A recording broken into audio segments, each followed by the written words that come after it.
The mayor of Minneapolis, Jacob Frey, is saying that he's actually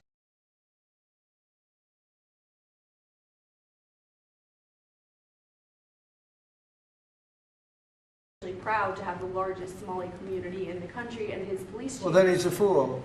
Well, his police chief is also saying... I wouldn't be proud to have the largest Somalian. Look at their nation. Look how bad their nation is. It's not even a nation. It's just people walking around killing each other. Look, these Somalians have taken billions of dollars out of our country. They've taken billions and billions of dollars. They have a representative, Ilhan Omar, who they say married her brother. It's a fraud. She tries to deny it now, but you can't really deny it because, you know, it just happened. She shouldn't be allowed to be a congresswoman, and I'm sure people are looking at that. And she should be thrown the hell out of our country. And most of those people, they have destroyed Minnesota, okay? Minnesota, you have an incompetent governor. You have a crooked governor. He's crooked as hell, but he's incompetent. Walz he should be ashamed. That beautiful land, that beautiful state, it's a hellhole right now. And the Somalians should be out of here. They've destroyed our country. And all they do is complain, complain, complain. You have her. She's always talking about the Constitution provides me with... go back to your own country and figure out your Constitution. All she does is complain about this country. Without this country, she would not be in very good shape. She probably wouldn't be alive right now. So Somalia is considered by many to be the worst country on earth. I don't know. I haven't been there. I won't be there anytime soon, I hope. But what Somalia, what the Somalian people have done to Minnesota is not even believable. It's not even believable. And a lot of it starts with the governor. A lot of it starts with Barack Hussein Obama, because that's when people started coming in. And you have to have people come in that are going to love our country, cherish our country. They want to kiss our country goodnight. They talk about our country. We want them to pray for our country. This is not the people living in Minnesota. And she's a disaster. She should not be, and her friends shouldn't be allowed. Frankly, they shouldn't even be allowed to be congresspeople, okay? They shouldn't even be allowed to be congresspeople because they don't represent the interests of our country. Anybody else? Mr. President, you on Somali immigrants. The automakers spent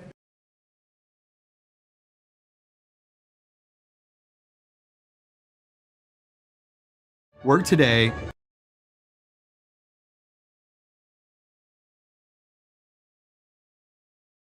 is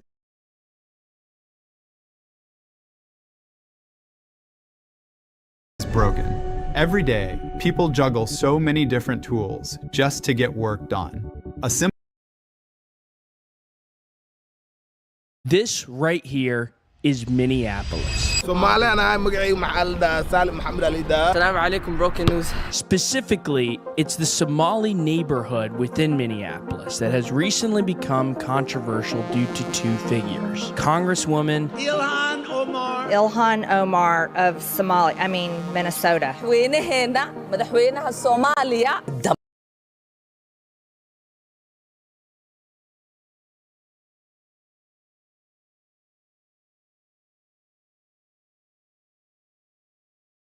Of the United States has arrived. And mayoral candidate Omar Fateh.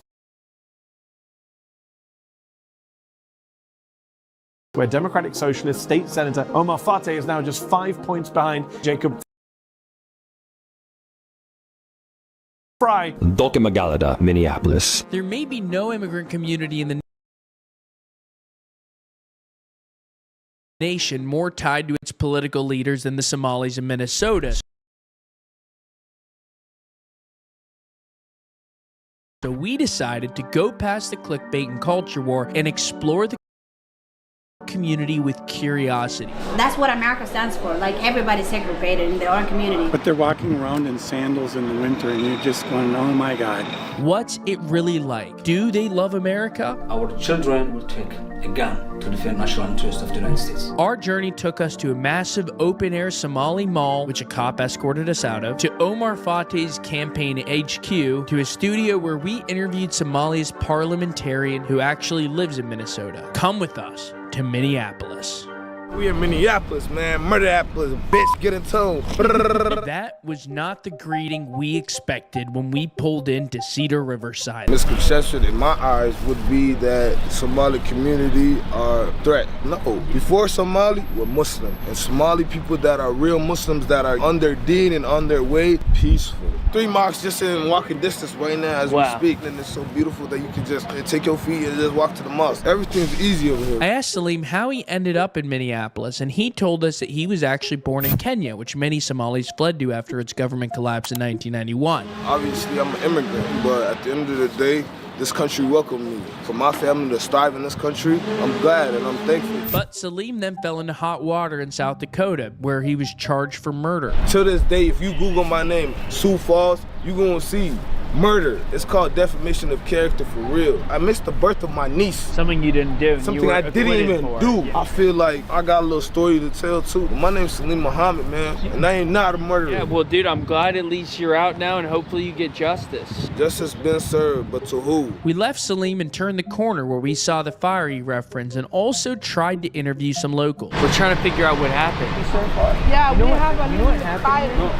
Do you know what happened here? I don't know. Well, do you know what happened here? I don't know. What surprised us was how many Somalis we met who moved to Minneapolis from other states. There's really been a second migration to Minneapolis for Somalis. First to America, and then concentrating there. One of the Somalis who's done just that is Omar Fateh, who was born in D.C. Yo, Abdelkader Yassin, Team Kega, we need volunteers. Today, nearly 100,000 Somalis live in Minnesota, and the majority of them are in the Twin Cities. And I want to speak directly to the Somali community. Minneapolis is your city. We are in Cedar Riverside, which is the Somali capital, not just of Minneapolis, but of the U.S. And right behind us are some of their apartment buildings. This is the sort of center of where the Somalis live. Now, 50% of the people in this neighborhood speak Somali, and we're talking to some of the residents. We then met the facilities manager of these towers, who's managed them for nearly 50 years. But I've worked in it for 46 years. How has it changed? Just different immigrants.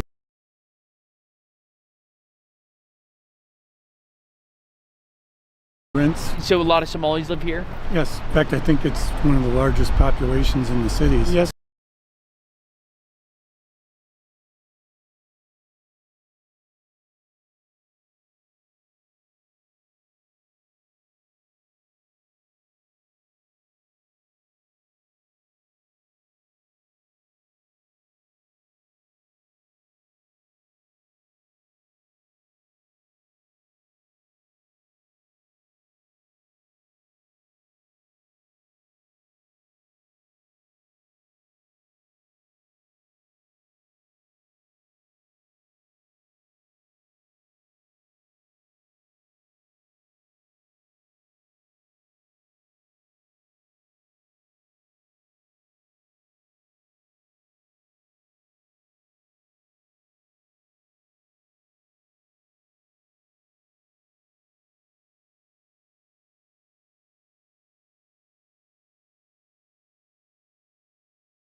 I think they do kind of stick to themselves, but I have a bunch of them that work